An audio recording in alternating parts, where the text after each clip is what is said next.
The Winter family crouched on the top of a hill about 200 yards to the west of the Indian camp.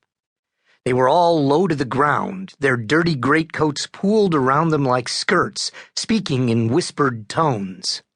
A fine mist hung in the morning air. The rising sun was poking through the trees, dimly illuminating the little lean-tos and sheds.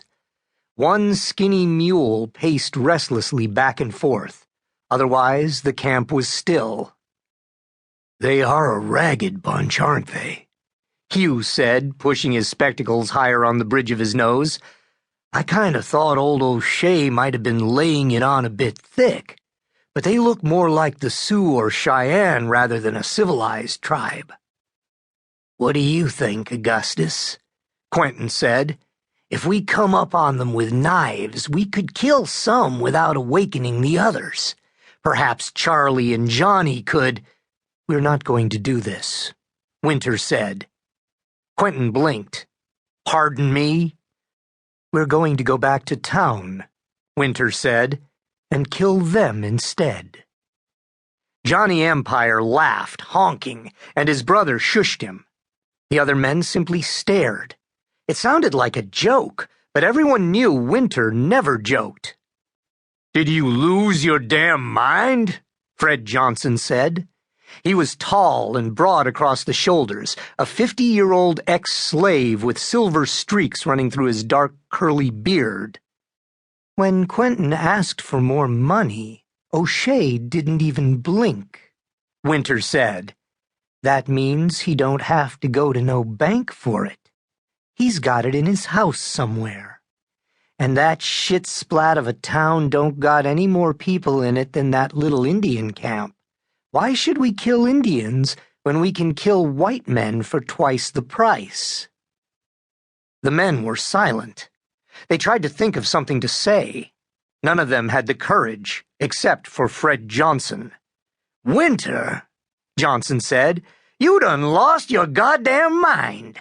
We can't just go kill a whole town full of white folks. It's—" Winter exhaled, sharply, and his eyes caught fire and turned to gold in the dawn light. Johnson's words all dried up. "You've come with me this far," Winter said.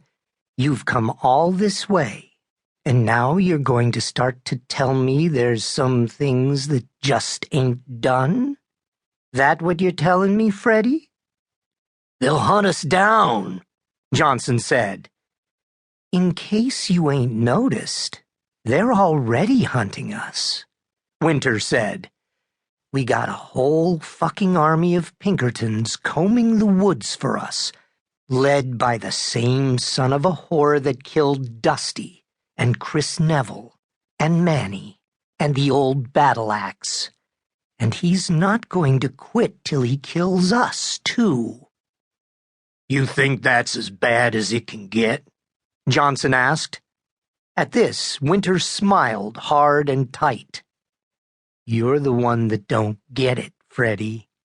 This ain't nothing compared to how bad it's gonna get.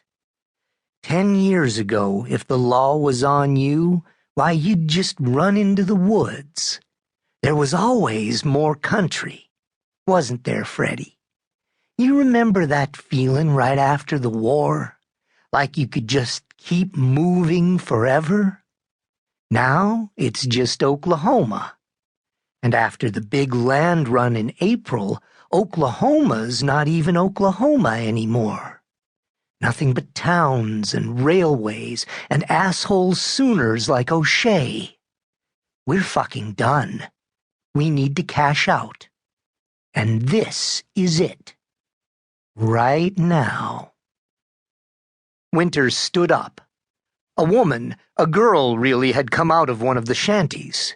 She looked up and saw Winter silhouetted against the bruised sky. They looked at each other. She was unafraid. Winter turned his head and spat. "Do what you like," he said to them. "I'm going with or without you." As he always would. But as always, they did not put him to the test.